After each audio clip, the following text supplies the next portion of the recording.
It, okay, hello everybody again. Again, and welcome to our Elvis family.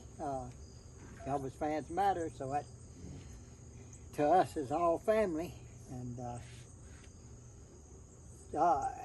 we're going to talk a little bit about being in Elvis's room, and some of the things we'd do. I mean, Things we said and did and Yeah, talked about and crazy stuff. And yeah. We'd go up there, a lot of times we'd just go up there and we'd just talk about different things, or maybe listen to some music, or watch television, just whatever, hit us. And he pretty much dominated, since it was his room, what was doing, so. as far as After the all, activity, he was the boss.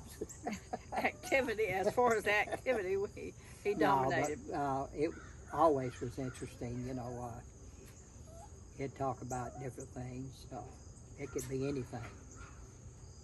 Something scientific, aliens. I was just going to say aliens. And just all kind of different stuff. It just depends, from, I guess, what kind of frame of mind he was in. But we always, always like to go up there and do things like that. Sometimes it could be really, really serious, and other times it was like he used to say, the home for the silly.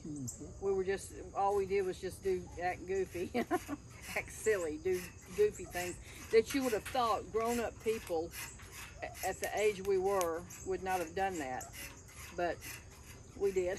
Yeah. It was like, kids, kind of. Or Think for yourself. I'm an adult. finally. I'm going through my second childhood. But we did all kind of things. We did. We'd usually wind up, it would usually be Linda, Elvis, Billy, and me. And we would wind up in the middle of his bed in a circle. We'd hold hands. And we did all kind of things. Like one time I know everybody had to we closed our eyes and then had to describe what we were seeing at that moment, what was going on in our mind, and then he analyzed it. Yeah. Most of the time I was drunk, I was seeing pink elephants, and I know one time I said I see stars, and he said, if you don't come up with something better, you are going to see stars.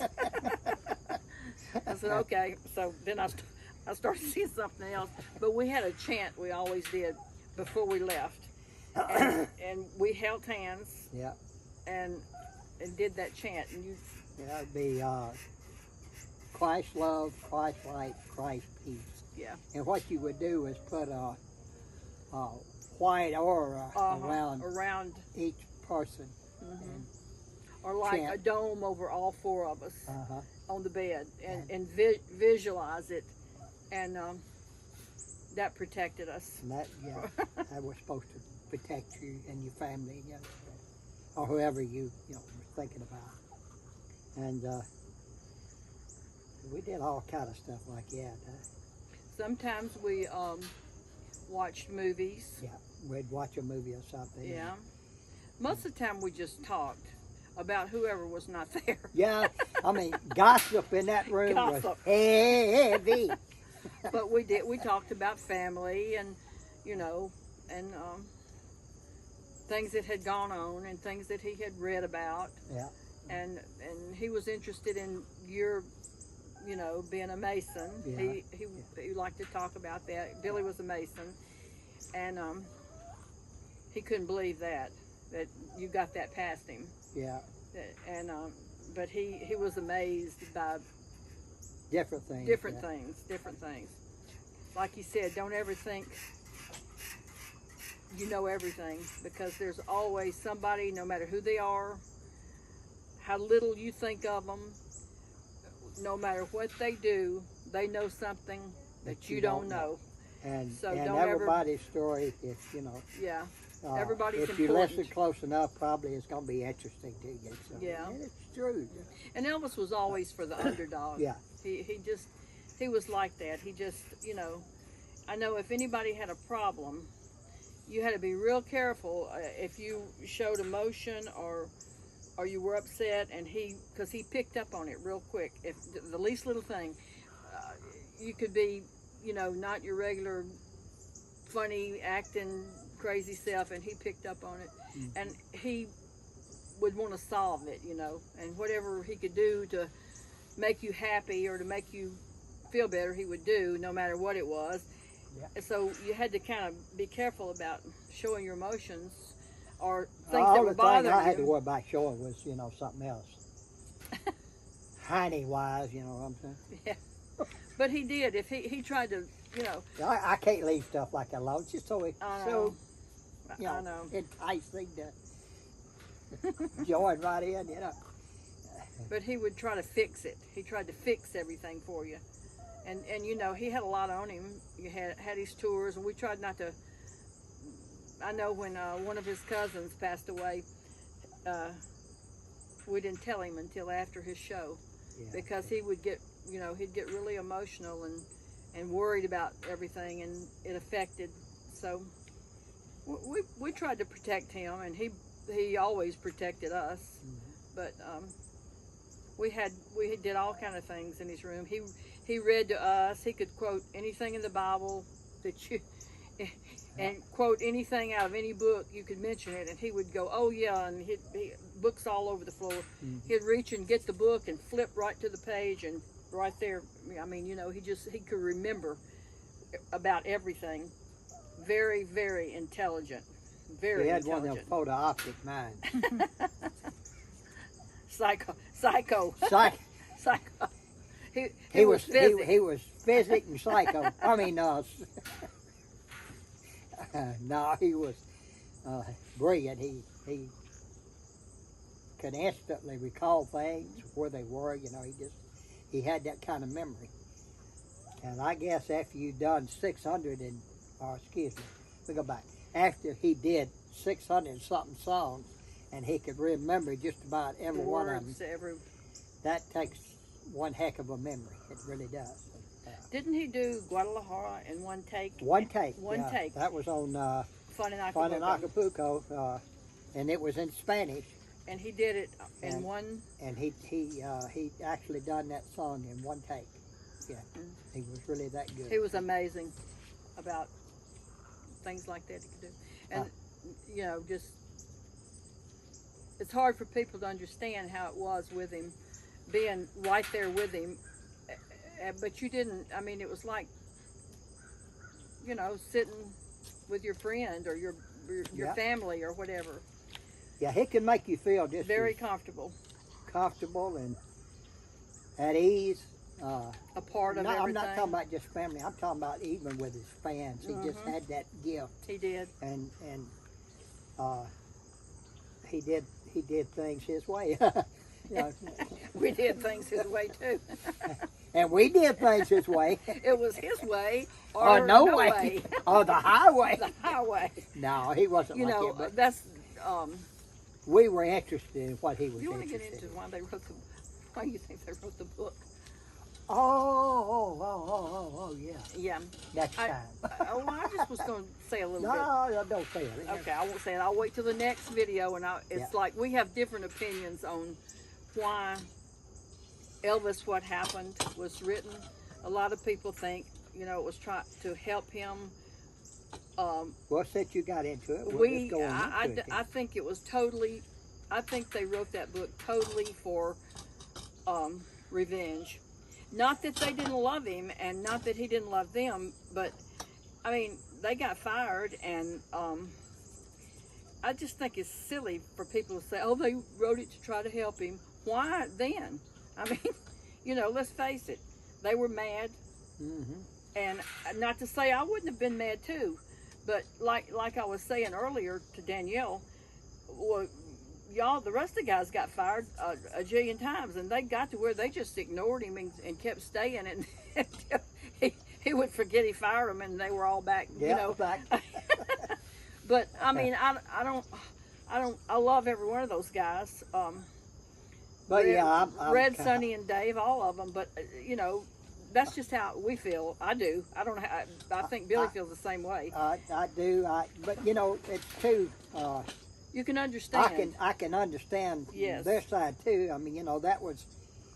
How do you get back at somebody like Elvis Presley? You know, Yeah. how do you do that? And so, I mean, I think, you know, they thought about a book and it escalated they thought, well, from we're there. not on the payroll, but we'll make some money doing this. Doing that, and we'll show but I you. think they had a certain vengeance in mind. Don't.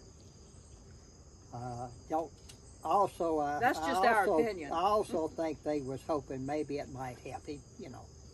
But as far as, you know, I know they all cared for him. They all loved him. yeah. And he did them. And who's to say he would not have hired them back? Maybe on down the line he would have. But, you know, it was just a thing that happened right then that happened with other guys, you know, before them. And none of them wrote a book, the other guys. But then, you know, it was bad timing and it made it worse for the guys, for them, because they wrote the book and then Elvis passed away. And it was like, you know, gosh, you know, we did, you know, and now we're stuck with everybody, you know, giving us a bad name, which is not really, you know, fair to them in a way. That's right. It was just the timing of it. But anyway, that's how I feel about that. I still like, you know, I loved Red and Sonny and Dave, you know, we were all family in it together, family. But I just feel different about why they wrote the book, and that's my theory, and I'm sticking to it. That's my story, and I'm. But wish Dave good luck on his new book and all that. And, you know,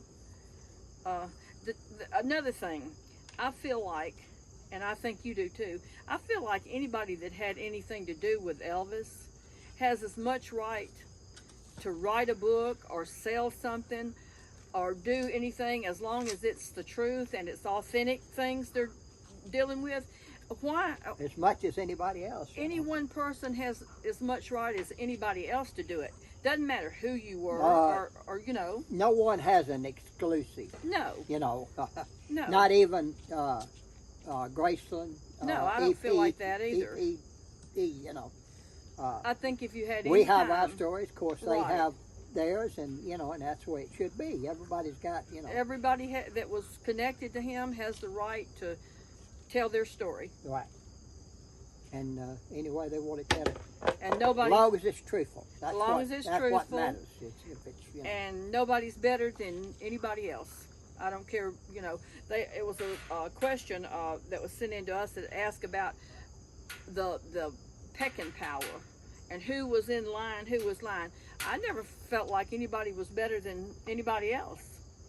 The guys had different jobs, but each job that a guy had was important, and if it wasn't done, something was left out. So as far as pecking power, I don't think anybody got pecked, do you? No, I don't think so. I pecked as much as I could. You know. I pecked and pecked till my pecker got sore. Speaking of which, there's some chickens down here. Maybe they could peck. Yeah. Hey, you got a point, Laney. You got a point, Laney. I know I do. Laney named my Baby shouldn't tell turkey them. Irish. But Laney named one of my hens, one of my chickens over there, Mother Clucker. So that was a good name, Laney. Mother Clucker. Wake up, Mother Cluckers! Okay. Right. And so with that, I think that's a. We're gonna leave it with that one, and we're gonna, like I say, we're gonna be more than happy to do more videos and questions too. Send it into our channel. If you channel. got a question, just send it in, and we'll, you know, try to answer some of them. And love doing it. We stammer, and we're old. Yeah. So we stutter and stammer, and the whole world. Well, I stammer, stutter, and stumble. That's just the way it is. Oh, Lord. And I'll But be anyway- making more videos too. We're going to bid you Oh, farewell. a farewell to our Elvis family.